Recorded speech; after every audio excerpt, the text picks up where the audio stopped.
Witchcraft and Superstitious Record in the Southwestern District of Scotland. By J. Maxwell Wood, M.B. Chapter 2.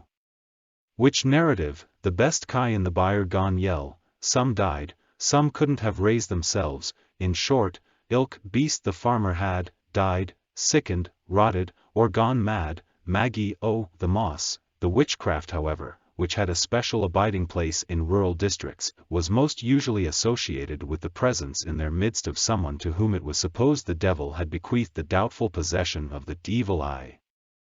A possession which at all times was deemed a certain means of bringing about supernatural ill. Other suspected workers of subtle cantrips whom the finger of suspicion was ready to point to were old creatures, not uncommonly poor and eccentric, perhaps even deformed or with some peculiarity, but generally genuinely blameless, or in some instances foolishly seeking notoriety in the pretended possession of witch power. The spells and cantrips alleged to be cast by these agencies were usually such as brought harmful effect upon human being or farm stock. Such supposed incidents of supernatural interference being accepted without question. A natural consequence followed in misdirected measures of protection and retaliation. The whole atmosphere of domestic life became charged with suspicious attitude towards one another, and when illness overtook either human being or four-footed beast, or some such minor happening as a heated stack, or a cow failing to yield milk, took place, the presence of the black art was proclaimed in their midst.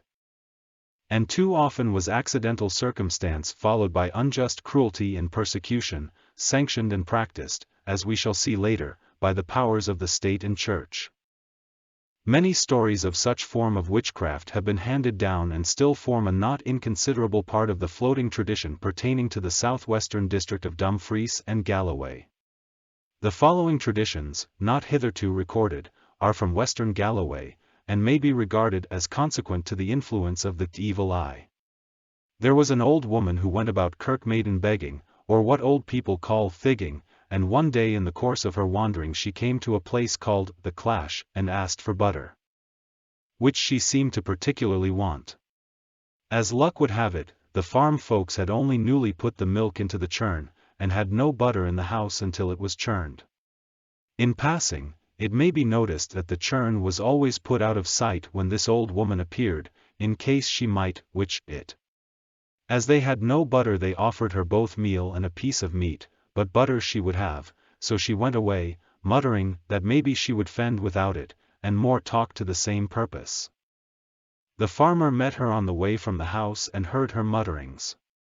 On arriving at his house he asked what they had done to the old woman to put her in such a temper, and was told the circumstances. He had 2 young horses in a field beside the house, and going out of the house into the field he found one of them rolling on the ground seemingly in great pain. Of course he jumped to the conclusion that this was some of the witch's cantrips, and after trying to get it to rise, bethought himself of going after her and bringing her back to get her to lift the spell. Following the old woman, who was very lame, he soon overtook her and tried to coax her to return to see if she could tell him what was wrong. She demurred at first, but he pressed her, and at last she said, that seeing he was so anxious she would go back. When they arrived the animal was still suffering great pain, and she proceeded to walk round it some few times always muttering to herself, and at last cried, "Wish! Get up," striking the horse, "there's nothing wrong with ye." The horse at once got up and commenced feeding, apparently nothing the matter with it. At the Dribblings, on what is now the farm of Low Kirkby, Kirkmaiden, lived a cottar who was the owner of 2 cows. One morning on going to the byre one of the cows was on the ground and unable to rise. The people did not know what to do, but as luck would have it, the same old woman that cured the horse at the Clash happened to come in, and was informed of the trouble, and was asked if she could do anything, and was promised a piece of butter for her trouble. She went and looked at the cow, and said someone with an ill eye had overlooked it, i.e., witched it, and proceeded to walk round it 2 or 3 times, talking to herself, and then gave it a tap with her stick and told the animal to get up. She was all right now. The cow immediately got to her feet and commenced feeding. At a farmhouse in the vicinity of Logan an old woman, a reputed witch, was in the habit of receiving the greater part of her sustenance from the farmer and his wife. The farmer began to get tired of this sorning, and one day took his courage in both hands and turned the witch at the gate. The old woman of course was sorely displeased, and told him that he would soon have plenty of beef, and in the course of a day or two many of his cattle had taken the muriel. Next time the old woman wanted to go to the house she was not hindered. She got her usual supply, and thereafter not another beast took the disease. It is related of the same old woman that once she wanted some favor off the factor on Logan, and one day as he rode past her dwelling she hailed him. Not caring to be troubled with her, he made the excuse that his horse would not stand as it was young and very restive, but she said she would soon make it stand, and by some spell so terrified the animal that it stood trembling while the sweat was running over its hooves. The farm of the Grennan, in the Rins, had been taken or was reported to have been taken over the sitting tenant's head, and the new tenants, when they took possession, were regarded with general disfavor. The farm goodwife was a bustling, energetic woman, with some pretensions as to good looks, and was always extremely busy. One day an old-fashioned diminutive woman knocked at the door and asked for a wee pickle meal. The goodwife answered in an offhand manner that she had no meal for her, and told her to take the gate. The old woman looked at her steadily for a short time, and then said, "My good woman, you are strong and healthy just now, but strong and well as ye are, that can soon be altered, and big as ye are in your way. The hearse is not bigger that will take ye to the kirkyard, and a dung cart will have to serve ye." In less than a year the goodwife died, and the hearse broke down at the road end leading to the farm, and could come no further, and as a matter of fact a farm cart had to be employed to carry the corpse to the churchyard. The influence of the evil eye has been somewhat crudely recorded in verse under the heading of Galloway Traditions, the blink o' an ill eye, in the Galloway Register for 1832. An almost forgotten periodical published at Stranraer.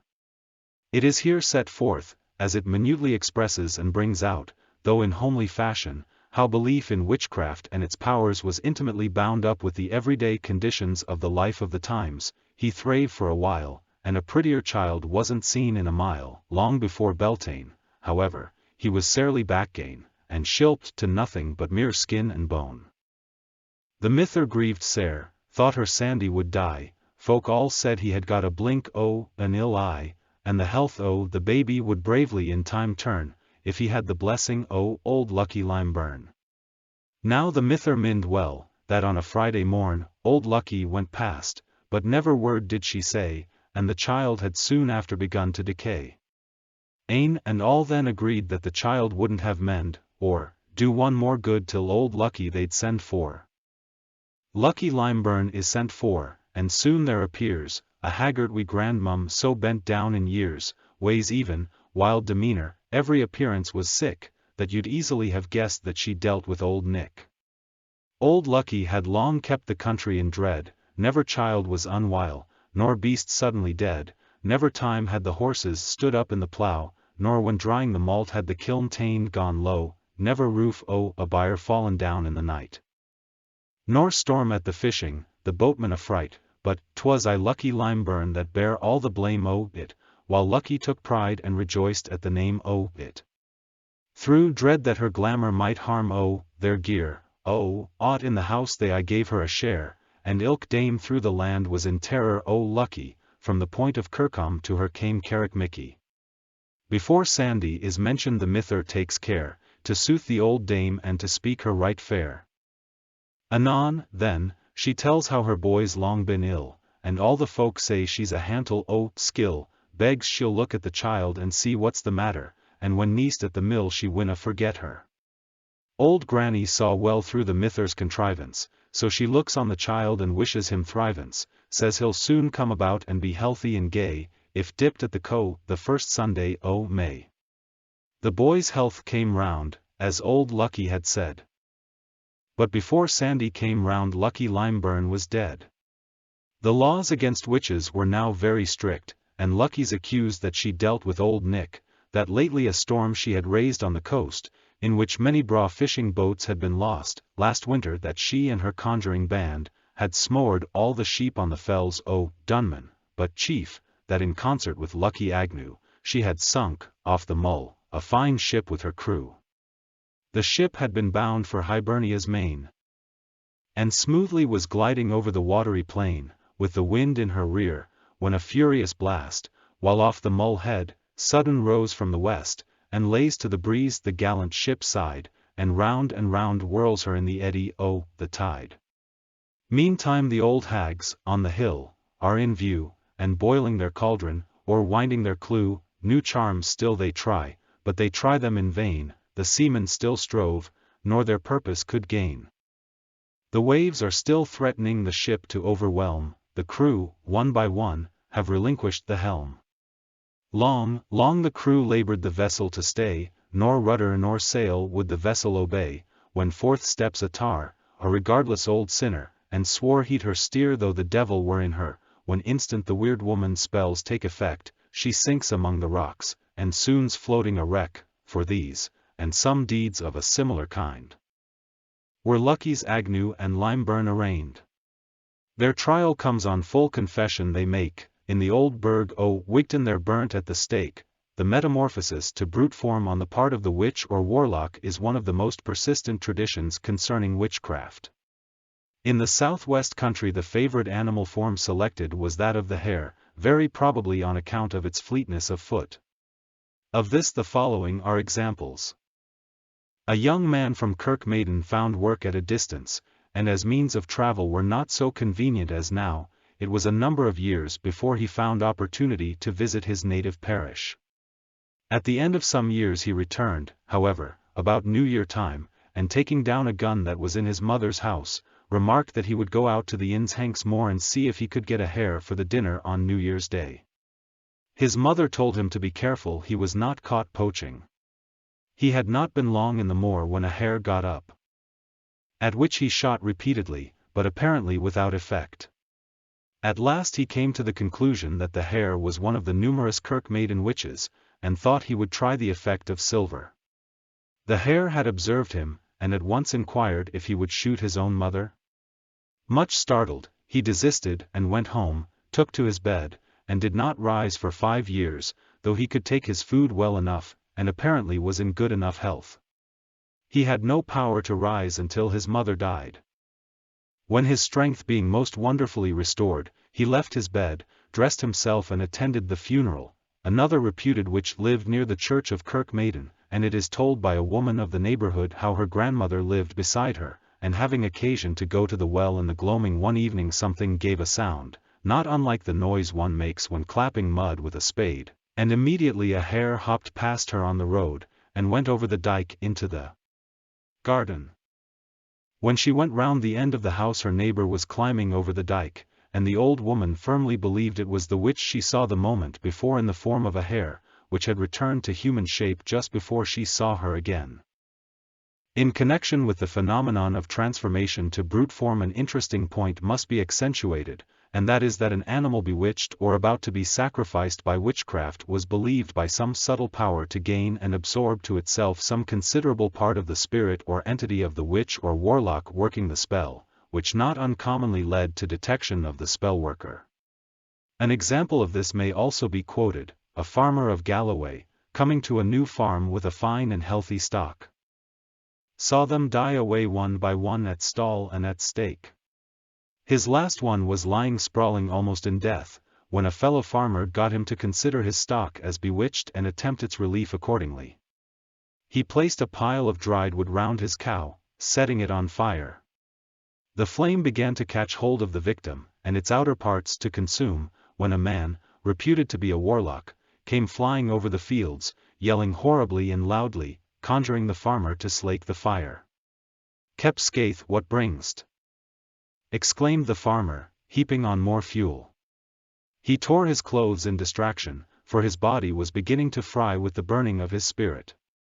The farmer, unwilling to drive even the devil to despair, made him swear peace to all that was or should be his, and then unloosed his imprisoned spirit by quenching the fire. The counterpart of magical migration through the air has also its examples, for within the memory of people still living there was an old woman lived at Logan Mill, who whenever she had a mind to travel, got astride of the nearest dike, and was at once conveyed to wherever she wished. At least it was said so.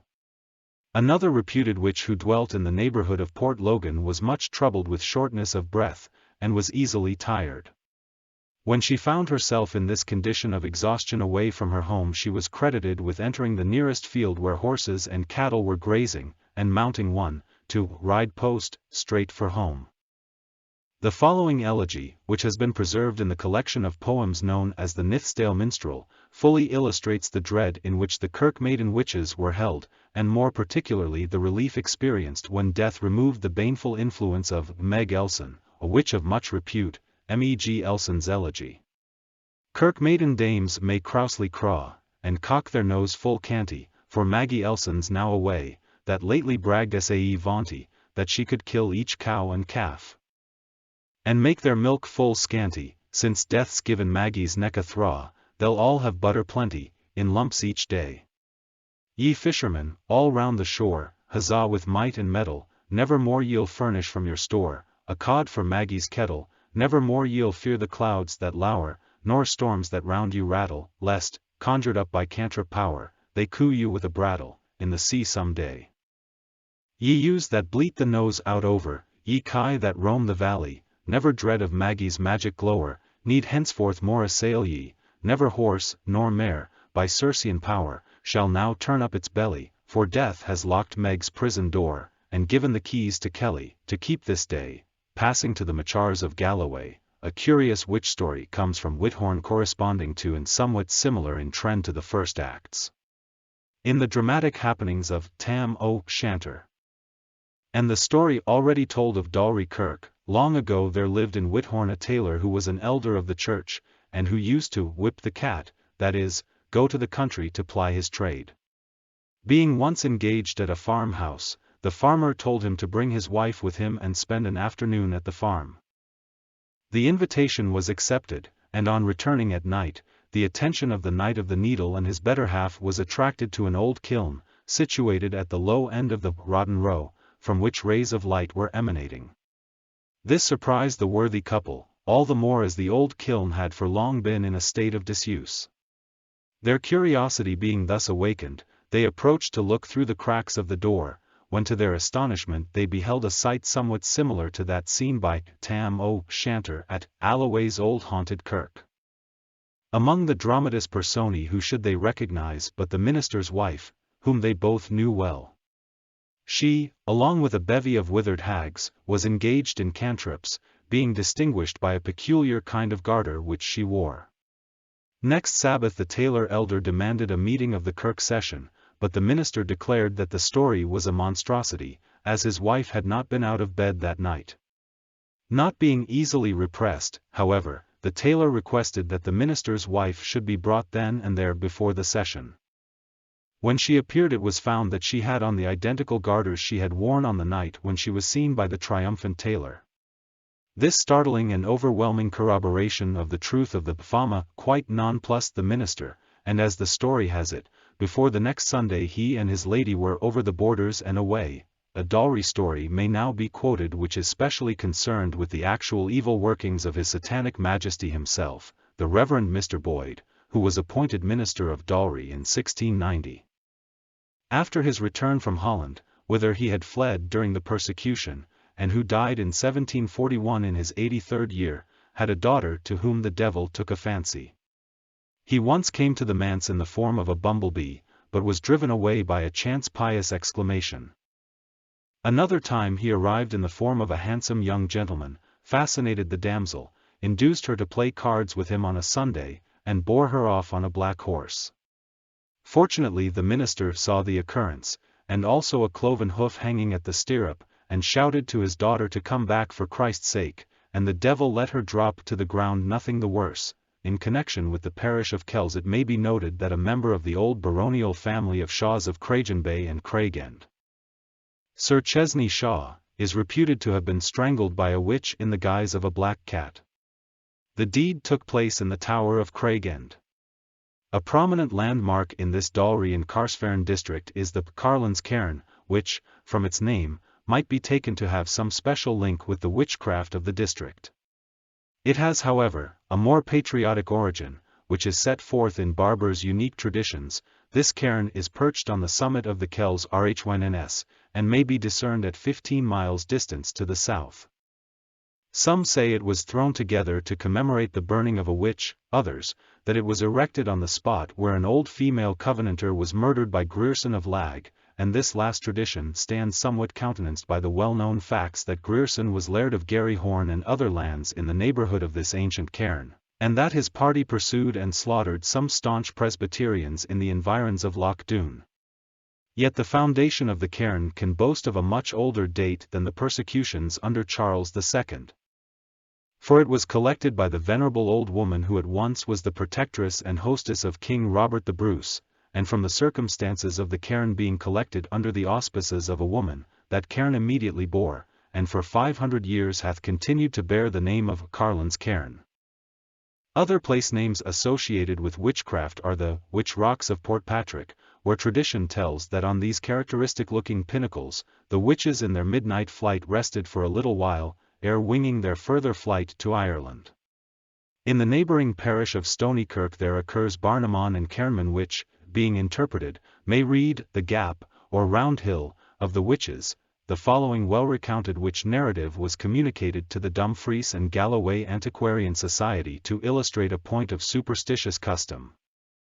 It has here a wider mission in accentuating bewitchment in angry retaliation, evil incantation overpowered by holy influence, and the breaking of witch power by scoring above the breath.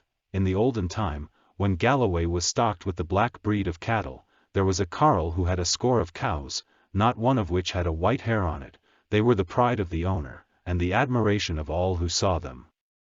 One day while they were being driven out, the carle's dog worried the cat of an old woman who lived in a hut hard by. And though he had always treated her with great kindness, and expressed sorrow for what his dog had done, she cursed him and all his belongings. Afterwards, when the cows began to calve, instead of giving fine rich milk, as formerly, they only gave a thin watery ooze on which the calves dwined away to skin and bone.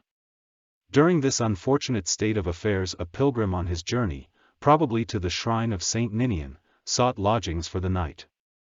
The wife of the carle, though rather unwilling to take in a stranger during the absence of her husband, who was on a journey, eventually granted his request. On her making excuse for the poverty of the milk she offered, when he tasted it he said the cows were bewitched, and for her kindness he would tell her what would break the spell, which was to put some cowshern into the mouths of the calves before they were allowed to suck.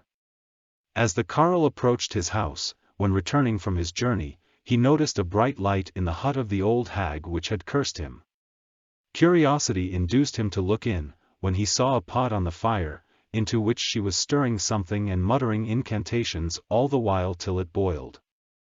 When, instead of milk as she doubtless expected, nothing came up but cowshern. He told his wife what he had seen, and she told him what the pilgrim had told her to do, and which she had done, which left no doubt that it was the ungrateful old witch who had bewitched their cows.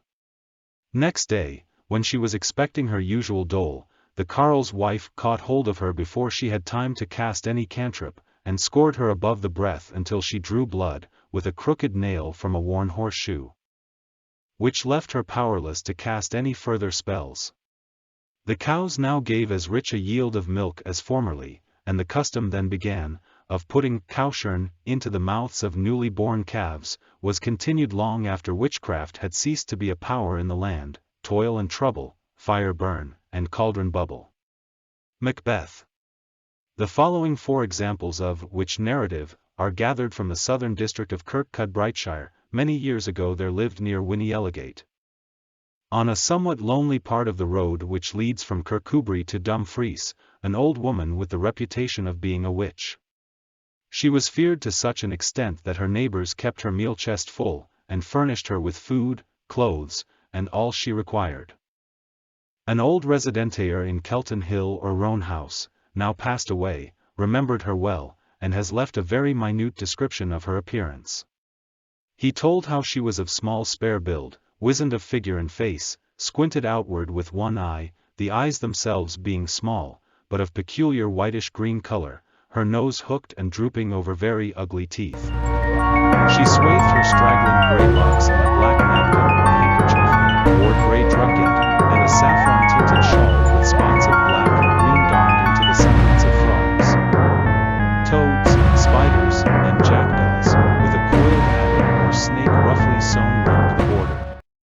Her shoes or bauchles were homemade from the untanned hides of black Galloway calves, skins not difficult for her to get.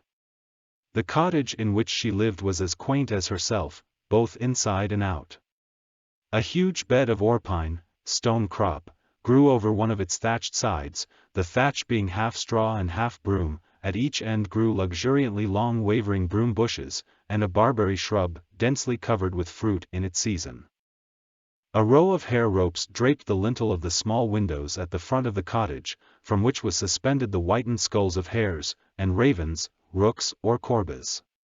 The interior was also garnished with dried kale stalks, leg and arm bones, no doubt picked up in the churchyard, all arranged in the form of a star, and over her bedhead hung a roughly drawn circle of the signs of the zodiac. She was often to be seen wandering about the fields in moonlight nights with a gnarled old blackthorn stick with a ram's horn head, and was altogether generally regarded as uncanny. The old man who thus describes her person and surroundings told of 2 occasions in which he suffered at her hands.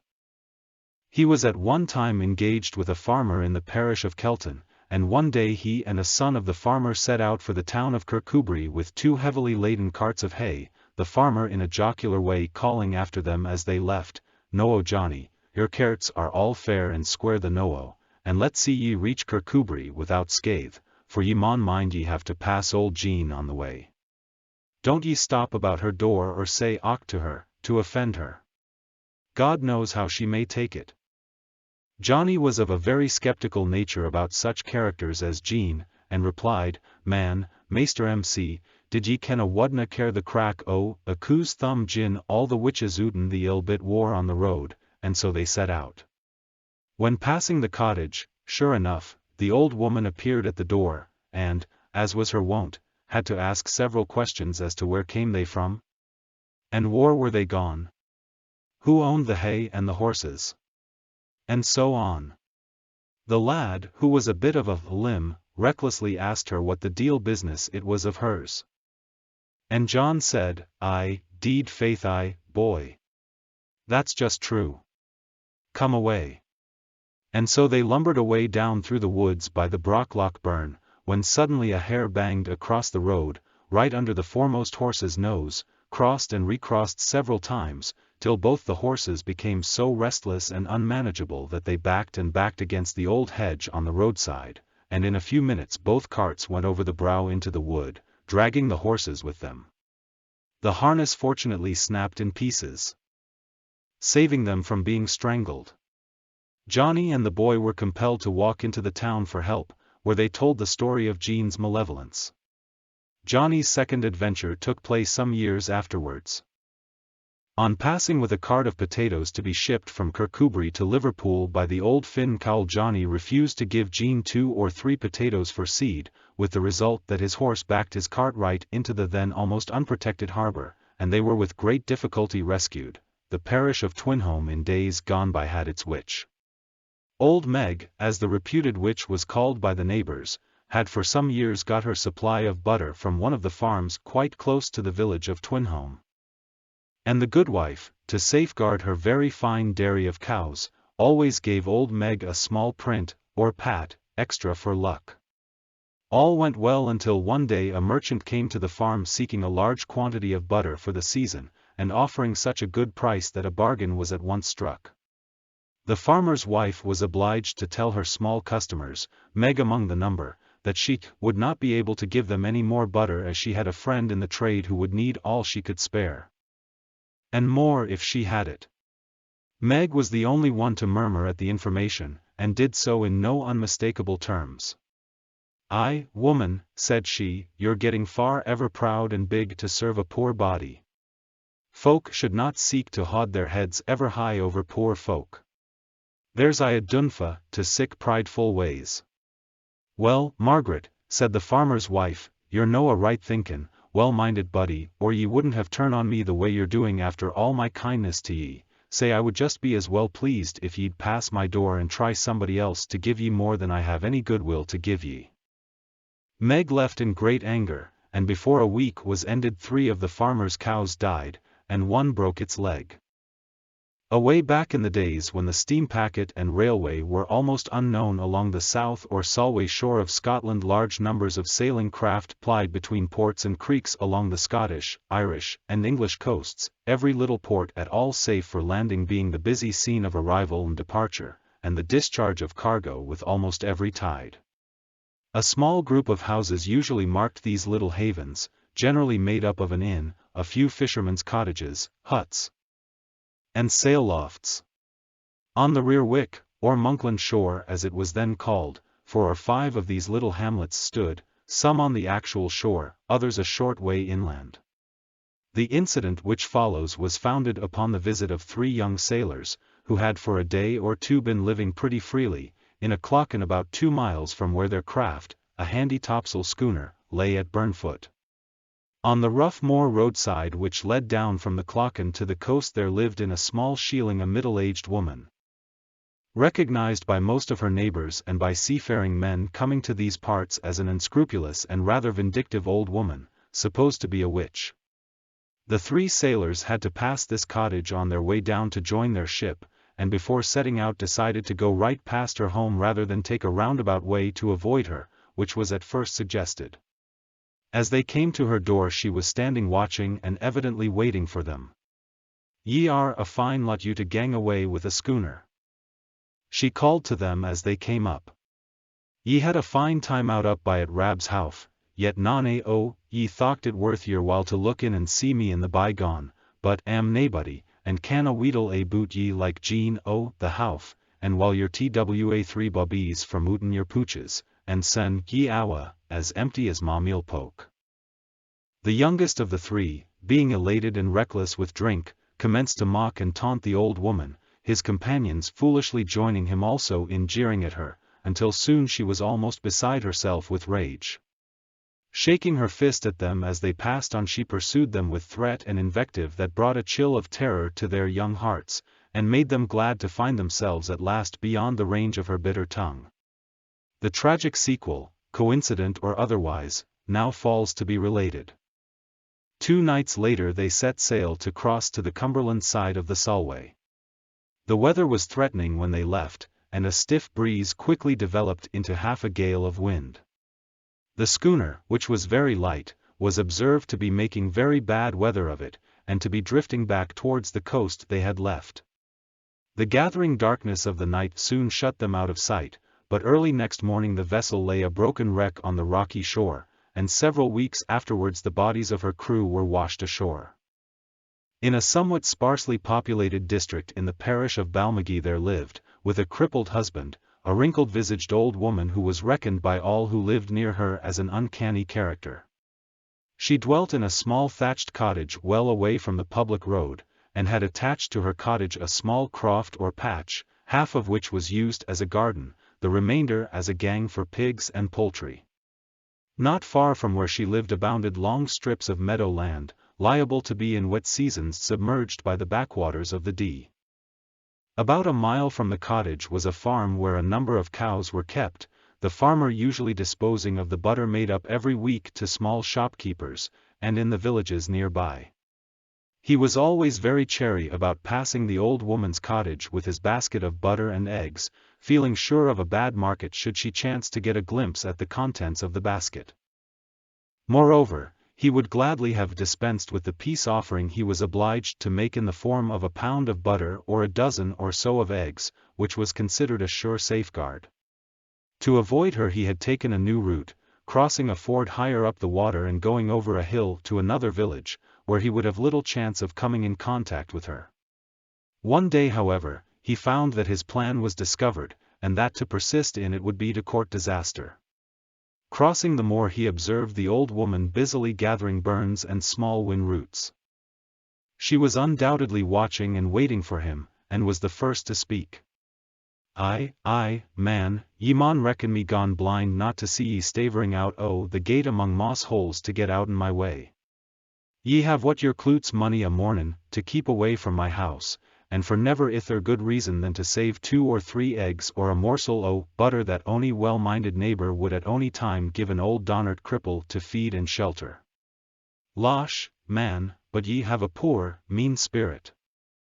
Your old Father wouldn't have done ony sick thing, and mony a soup o' tea have given him when he used to see in on his hame gone from the tune gone well the war o' a dram.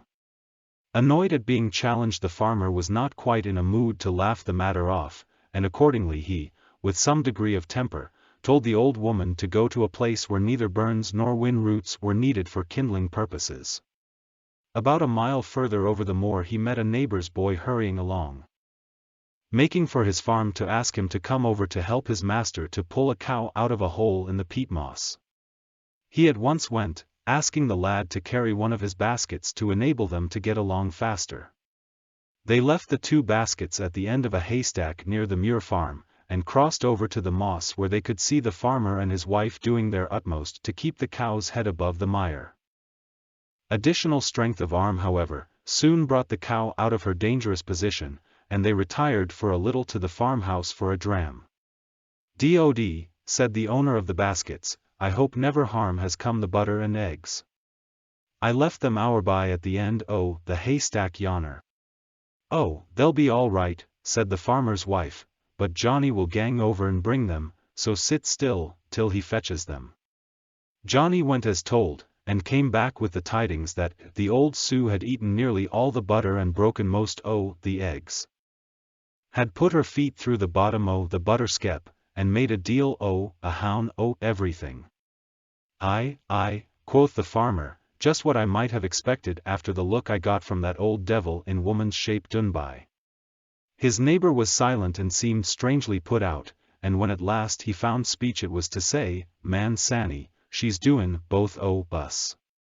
Did ye know I refused her a pig just last week, and that accounts for Crummy in the moss hole." A story which illustrates how witch power was not always an influence for evil is recounted in the folklore of Tinran.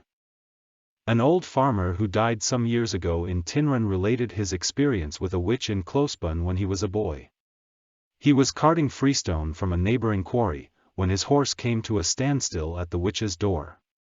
2 other carters passed him, and only jeered both at the witch and the boy, when the former, to whom he had always been civil, came forward, and with a slight push adjusted the ponderous stone, which had slipped and was stopping the wheel. "Now, go," she said, "thou wilt find them at the gate below Gilchrist Land."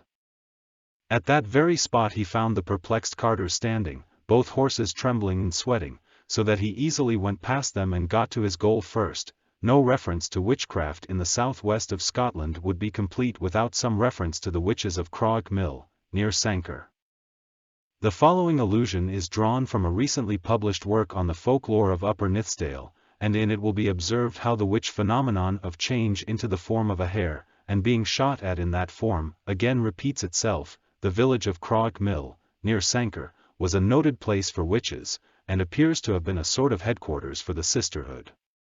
Their doings and ongoings have been talked of far and near, and many a tale is told of revels at the Witches' Stairs, a huge rock among the picturesque glens of Croagh, where, in company of other kindred spirits gathered from all parts of the country, they planned their deeds of evil, and cast their cantrips to the hurt of those who had come under their displeasure. In many different ways were these inflicted. Sometimes the farmer's best cow would lose its milk, a mare would miss foal, or the churn would be spellbound, and the dairymaid might churn and churn again, but no butter would come. No class of people was safe. The malignant power of the witches reached all classes of society. And even the minister's churn on one occasion would yield no butter. Everything had been tried without effect.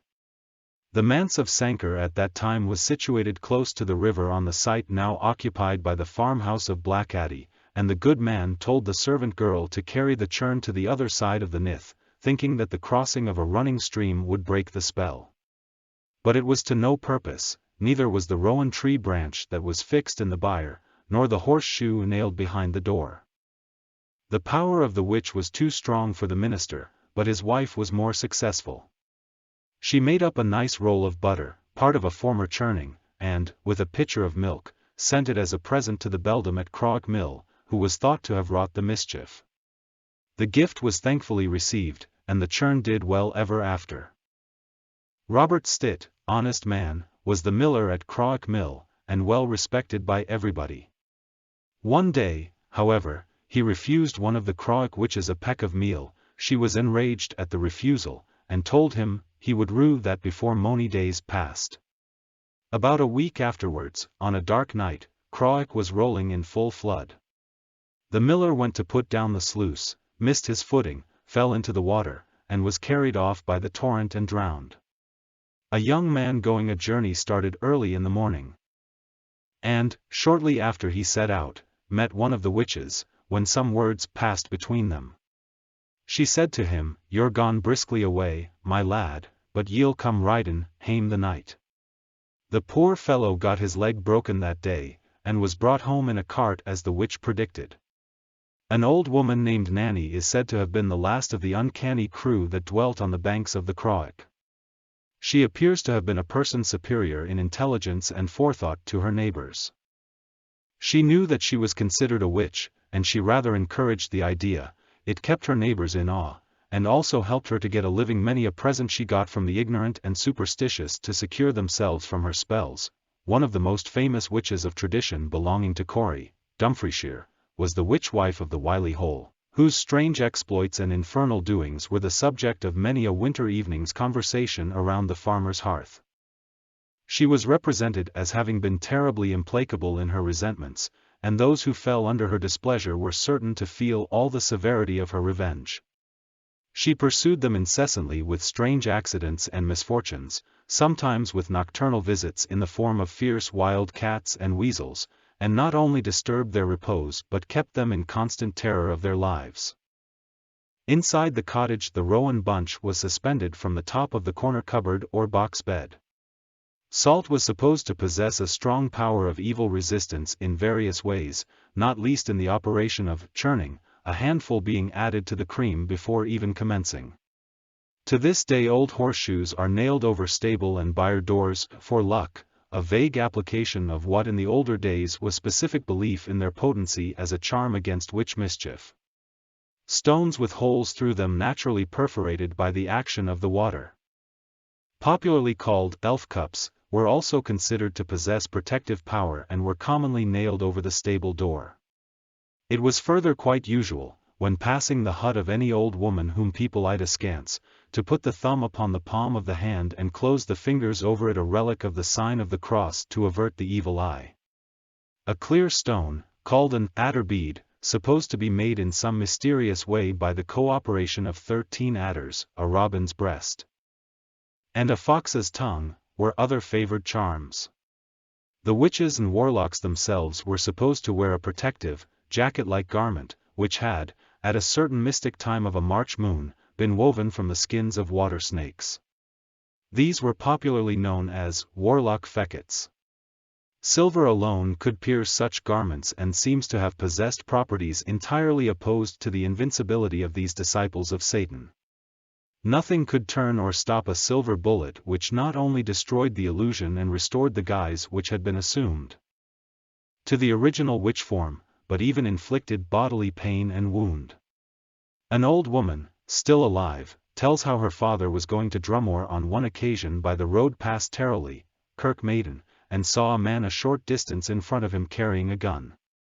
A hare jumped over the dyke onto the road in front of the man with the gun, who at once shot at it, but apparently missed. He fired 4 more shots at it, but the hare only jumped on the road as if making sport of them. Before he fired the next shot, however, he slipped a threepenny piece into the gun, and that had effect. The hare limped into a whin bush nearby, and when the 2 men went to look for it they found a reputed witch lying with a broken leg, an oft-practiced rite in connection with the supposed bewitchment of a cow, and its failure to yield milk, was as follows: a young maiden milked whatever dregs of milk the cow had left, which was of a sanguineous nature and poisonous quality.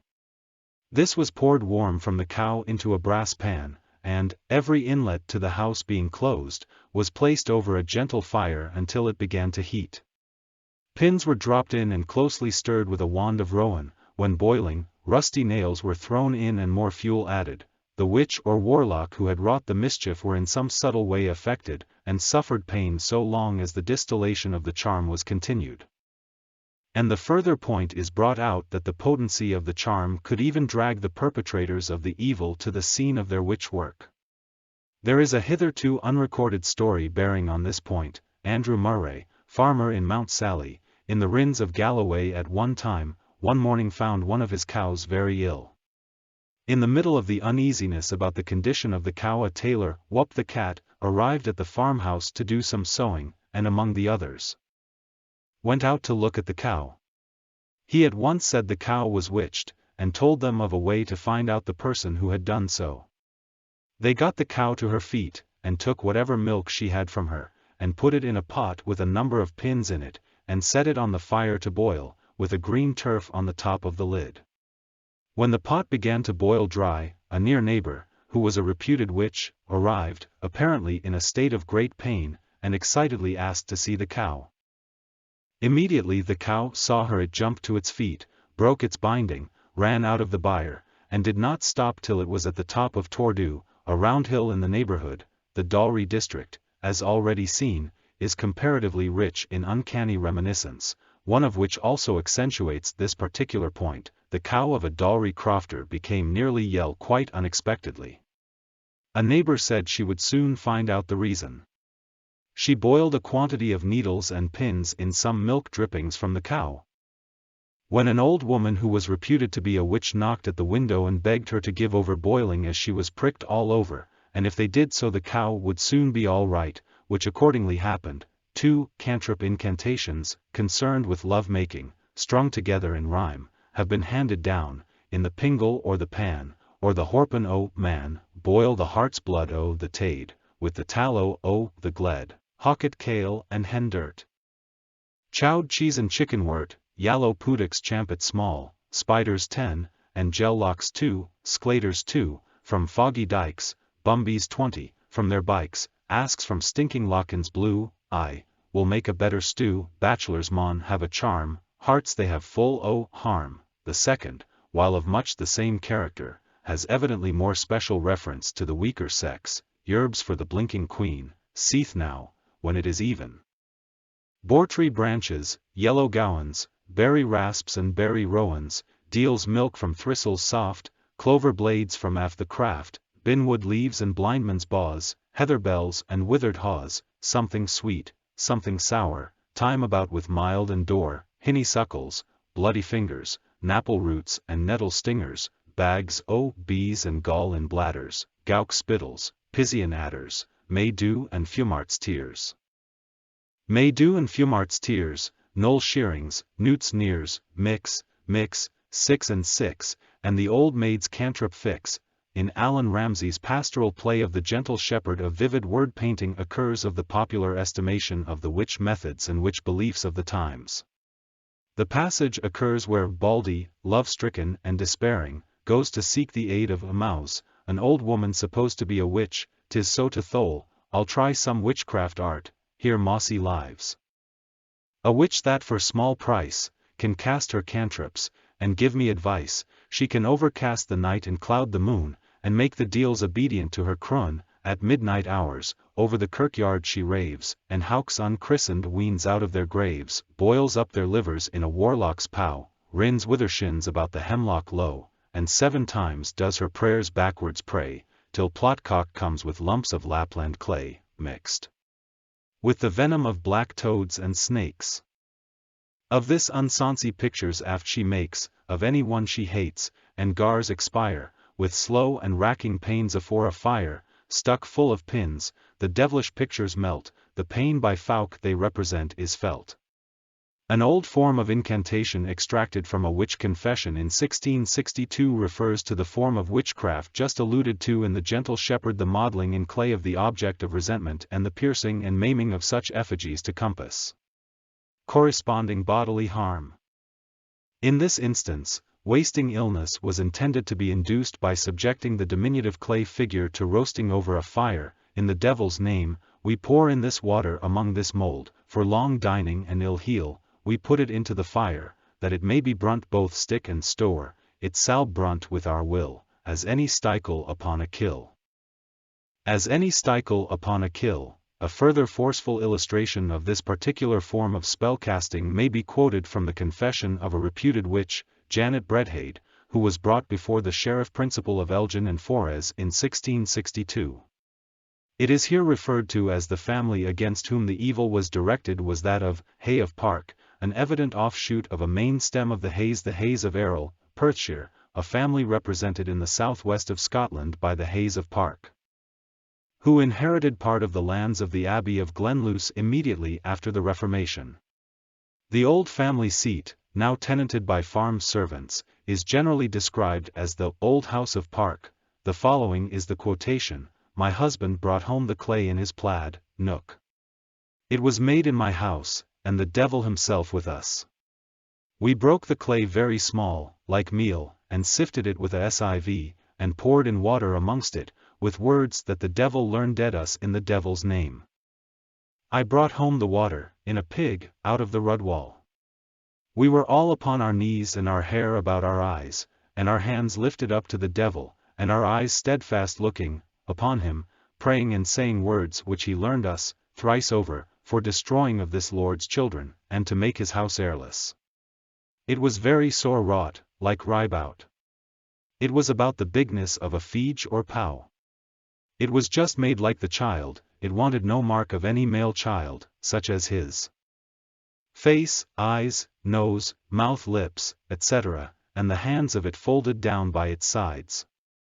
It was put to the fire, first till it skrunked, and then a clear fire about it, till it was hard.